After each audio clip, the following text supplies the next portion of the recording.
राधे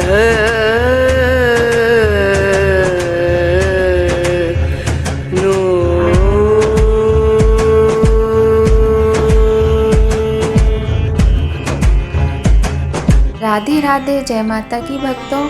आप सभी का स्वागत करती हूँ स्पिरिचुअल ज्ञान साधना में और आप सभी से अनुरोध करती हूँ कि स्पिरिचुअल ज्ञान साधना को सब्सक्राइब कर लीजिए और बेल आइकन को प्रेस कर दीजिए ताकि आपको नई नई वीडियोस का नोटिफिकेशन मिलता रहे।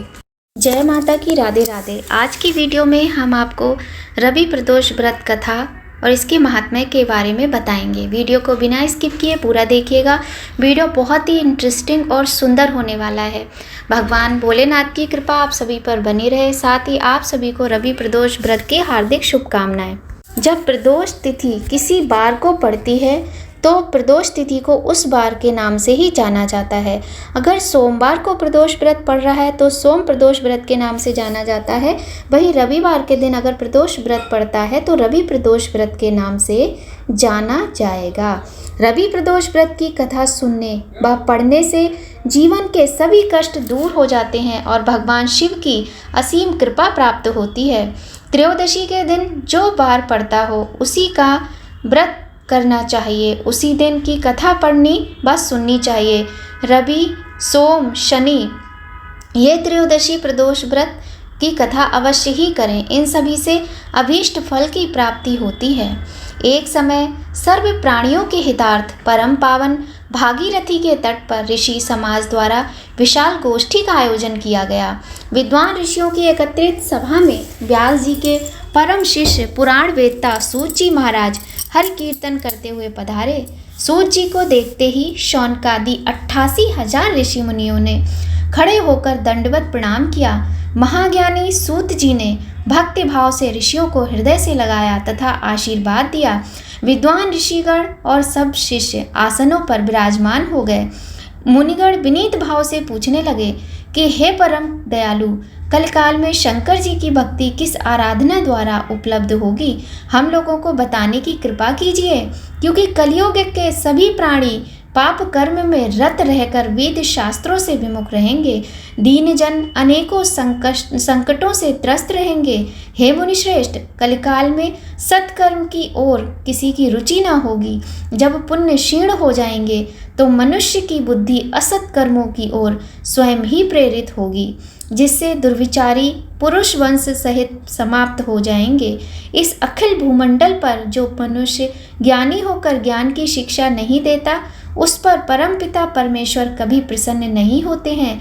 हे महामुने, ऐसा कौन सा उत्तम व्रत है जिससे मनवांछित फल की प्राप्ति होती हो?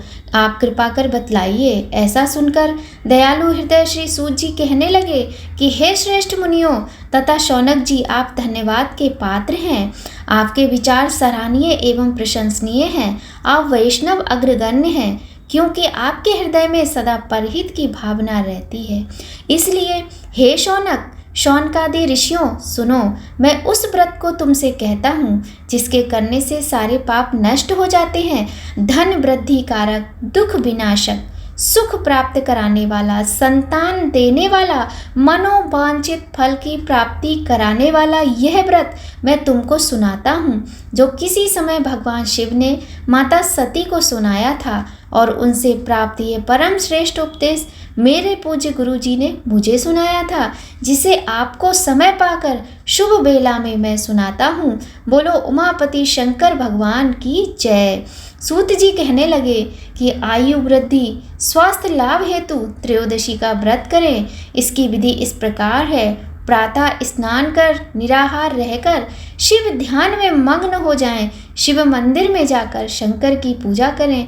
पूजा के पश्चात अर्ध पुण्य त्रिपुर्ण का तिलक लगाकर बेल पत्र चढ़ाएं। धूप दीप अक्षत से पूजा करें। ऋतुफल चढ़ाएं। ओम नमः शिवाय मंत्र का रुद्राक्ष की माला से जप करें। ब्राह्मण को भोजन कराकर सामर्थ्य अनुसार दक्षिणा दें।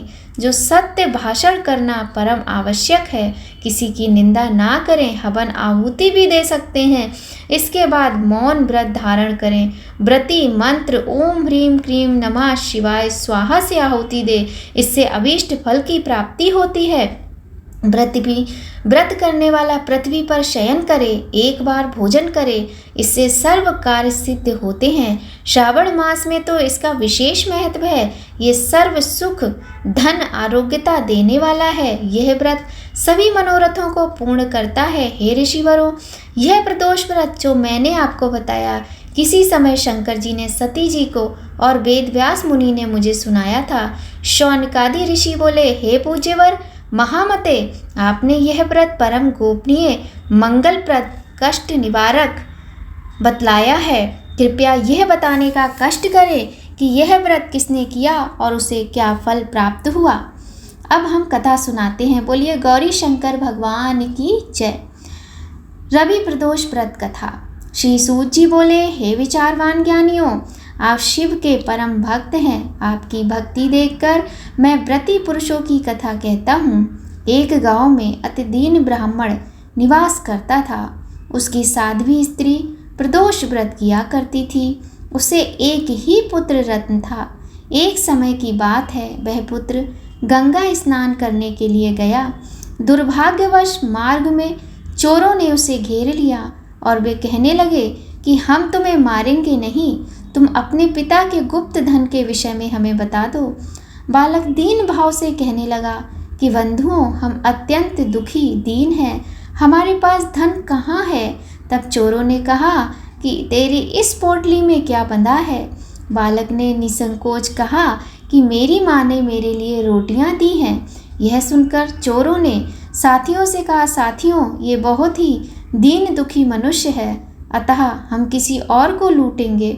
इतना कहकर चोरों ने उस बालक को जाने दिया। बालक वहाँ से चलते हुए एक नगर में पहुँचा। नगर के पास एक बरगद का पेड़ था। वह बालक उसी बरगद के वृक्ष की छाया में सो गया। उसी समय उस नगर के सिपाही चोरों को खोजते हुए उस बरगद के वृक्ष के पास पहुँचे और बालक को चोर समझकर बंदी बनाकर राजा के पास ले गए। राजा ने उसे कारावास में बंद करने का आदेश दिया। उधर बालक की माँ भगवान शिव का प्रदोष व्रत कर रही थी। उसी रात राजा को स्वप्न आया कि यह बालक चोर नहीं है, प्रातःकाल ही छोड़ दो, नहीं तो तुम्हारा राज्य वैभव सब कुछ नष्ट हो जाएगा। रात्रि समाप्त होने पर राजा ने उस बालक से सारा वृतांत पूछा। बालक ने सारा वृतांत राजा को सुना दिया। बालक की बात सुनकर राजा ने सिपाही भेजकर बालक के माता पिता को पकड़वा कर बुला लिया। राजा ने जब उन्हें भयभीत देखा तो कहा कि तुम भय मत करो, तुम्हारा बालक निर्दोष है। हम तुम्हारी दरिद्रता देखकर 5-5 गांव तुमको दान में देते हैं। शिव की दया से ब्राह्मण परिवार अब आनंद में रहने लगा। इस प्रकार जो कोई भी इस व्रत को करता है उसे आनंद की प्राप्ति होती है। भगवान भोलेनाथ उसकी समस्त मनोकामनाओं को पूर्ण करते हैं और उसकी सदैव रक्षा करते हैं। बोलिए गौरी शंकर भगवान की जय। आपको हमारी वीडियोस कैसी लगती हैं, आपको ये कथाएं कैसी लगती हैं, अपने विचार हमें कमेंट के द्वारा अवश्य ही बताया कीजिए। एक बार फिर से आपसे प्रार्थना करते हैं, यदि थोड़ा भी आपको वीडियो अच्छा लगे तो एक लाइक अवश्य ही कीजिएगा।